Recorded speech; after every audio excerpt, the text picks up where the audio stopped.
بسم اللہ الرحمن الرحیم۔ السلام علیکم۔ زی این نیوز کی رپورٹ کے ساتھ میں ہوں رابعہ ظفر۔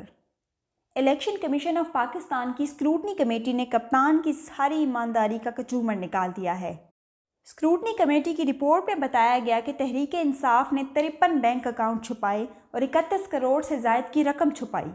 اس رپورٹ میں ہم آپ کو بتائیں گے کہ کتنے غیر ملکیوں نے پی ٹی آئی کو چندہ دیا، وہ کون سی غیر ملکی کمپنی ہے جس نے 21 لاکھ ڈالر سے زیادہ کی رقم دی، اور وہ کمپنی کس کی ہے۔ اس رپورٹ میں ہم یہ بھی بتائیں گے کہ کپتان نے اپنے کون سے قریبی چندہ دینے والے کو نتھیا گلی میں ایک لگژری ہوٹل کی تعمیر کا ٹھیکہ دیا۔ اس رپورٹ میں ہم یہ بھی واضح کرنے کی کوشش کریں گے کہ آئین اور قانون کی روشنی اور آئینی ماہرین کی رائے میں اسکروٹنی کمیٹی کی یہ رپورٹ تحریک انصاف کے لیے کتنا بڑا خطرہ ہے۔ کھسیانی بلی کھمبا نوچے کی مصداق، کپتان اور ان کی ٹیم چاہے شرمندگی چھپانے کے لیے کچھ بھی کہتے رہیں، لیکن زمینی حقائق یہی ہیں کہ یہ رپورٹ کپتان کو نااہل کروا سکتی ہے اور ان کی پوری پارٹی کو تحلیل بھی کروا سکتی ہے۔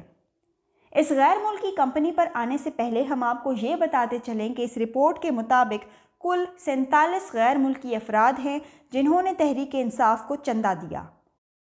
واضح رہے یہ وہ پاکستانی نہیں جو بیرون ملک مقیم ہیں۔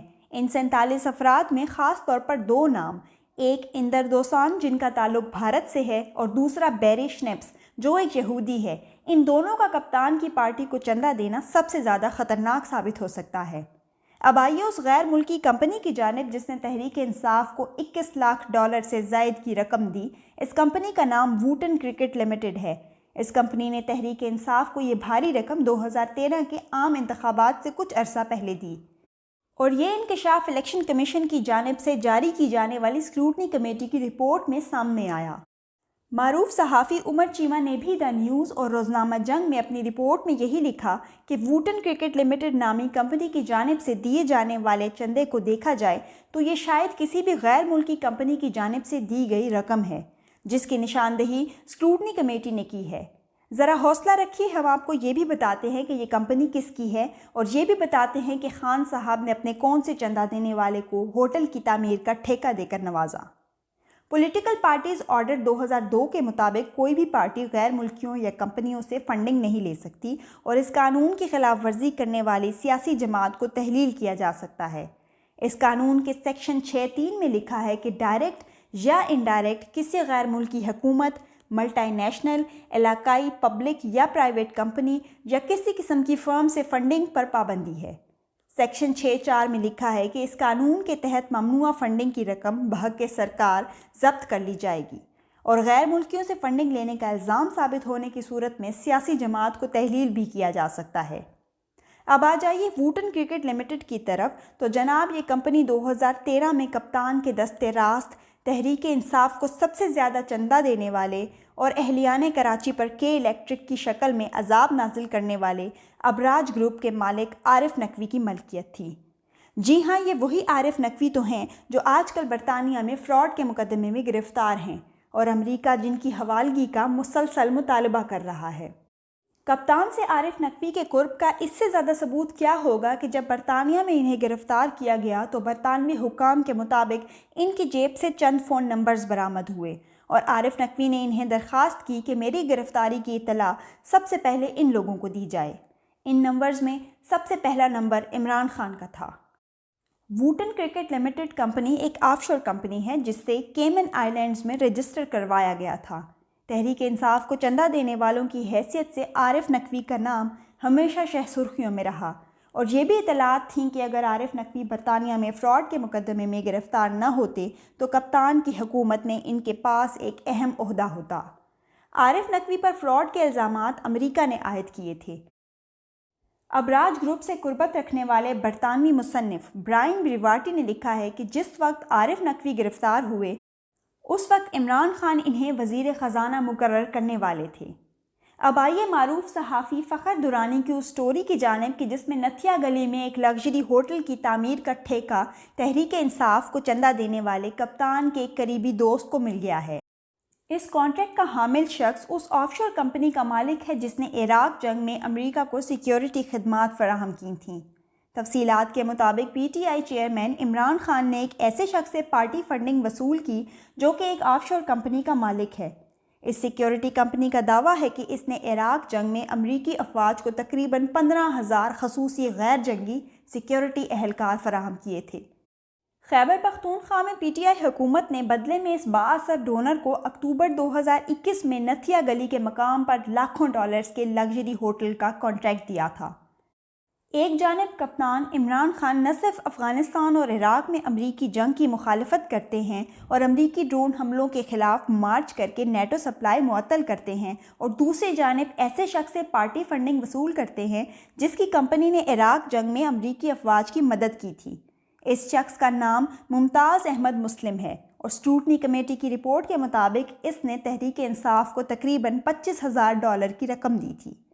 ممتاز احمد مسلم عمران خان کے قریبی ساتھی ہیں۔ 15 اپریل 2018 کو انہوں نے بنی گالہ میں عمران خان سے ملاقات بھی کی تھی، جس کے بعد چیئرمین پی ٹی آئی نے ممتاز احمد مسلم کو اپنا مشیر بنانے کا فیصلہ کیا، اور 26 اپریل 2018 کو کپتان نے ممتاز مسلم کے بطور مشیر تقرری پر دستخط کیے۔ انہیں خصوصی منصوبوں کا مشیر بنایا گیا تھا۔ ممتاز احمد مسلم کا نام media per P T I رہنما کے طور پر اس وقت سامنے آیا کہ جب ایف آئی اے نے ان پاکستانیوں کی فہرست شائع کی جن کی متحدہ عرب امارات میں جائیدادیں ہیں۔ ممتاز احمد مسلم بیرن ہوٹلز کے مالک ہیں، اور دلچسپ بات یہ ہے کہ خیبر پختونخوا حکومت اور بیرن ہوٹلز کے مابین ہونے والے معاہدے سے قبل 16 ستمبر 2021 کو وزیر اعلیٰ خیبر پختونخوا محمود خان سے ملاقات کی، اور 20 اکتوبر 2021 کو ان کی کمپنی کے ساتھ معاہدے پر دستخط ہو گئے۔ ہوٹل کاروبار سے متعلق ویب سائٹ نے معاہدے پر دستخط کی تقریب کے بارے میں لکھا ہے کہ ممتاز مسلم ہوٹل کے مالک اور سرمایہ کار ہیں۔ ہوٹل کاروبار کے علاوہ ممتاز مسلم کی یو اے ای میں ایک سیکیورٹی کمپنی بھی ہے۔ حال ہی میں آئی سی آئی جے نے پینڈورا پیپرز لیک کیے، اور ممتاز مسلم کی یہ کمپنی پینڈورا پیپرز میں بھی شامل تھی۔ وفاقی وزیر اطلاعات و نشریات فواد چودھری سے جب پوچھا گیا تو موصوف نے فرمایا کہ ممتاز مسلم کو نتھیا گلی میں لگژری ہوٹل کا ٹھیکہ خیبر پختونخوا کی حکومت نے نہیں بلکہ فوج نے دیا ہے، اور ساتھ ہی یہ بھی تسلیم کیا کہ ممتاز مسلم پی ٹی آئی کے مخلص حمایتی اور سابق پارٹی رکن ہیں۔ اب آئیے اس حقیقت کی جانب کہ اسکروٹنی کمیٹی کی یہ رپورٹ تحریک انصاف کے لیے کتنی خطرناک ہو سکتی ہے۔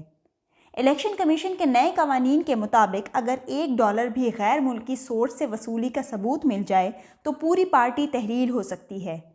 کپتان نے اپنے ایک ٹویٹ میں اسکروٹنی کمیٹی کی اس رپورٹ کا خیر مقدم تو کیا، لیکن دوسری طرف ان کا اپنا وکیل شاہ خاور الیکشن کمیشن کی منتیں کرتا رہا کہ اس رپورٹ کو خفیہ رکھا جائے۔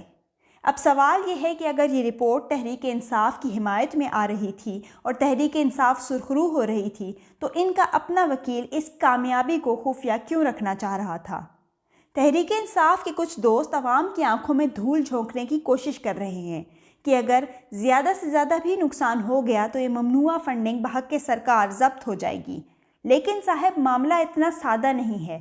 ہر سیاسی پارٹی کا رہنما اپنے دستخطوں کے ساتھ الیکشن کمیشن آف پاکستان میں ایک سرٹیفکیٹ جمع کرواتا ہے، جس سرٹیفکیٹ میں یہ تصدیق اور اقرار نامہ ہوتا ہے کہ میری پارٹی نے نہ کوئی ممنوعہ فنڈنگ لی ہے اور نہ کوئی غیر ملکی فنڈنگ لی ہے، اور اگر اس کے برعکس کچھ ثابت ہو جائے تو نہ صرف پوری پارٹی تحلیل ہو سکتی ہے بلکہ حقائق چھپانے اور غلط بیانی کرنے پر پارٹی سربراہ آئین کے آرٹیکل 62-63 کی زد میں آ کر نااہل بھی ہو سکتا ہے۔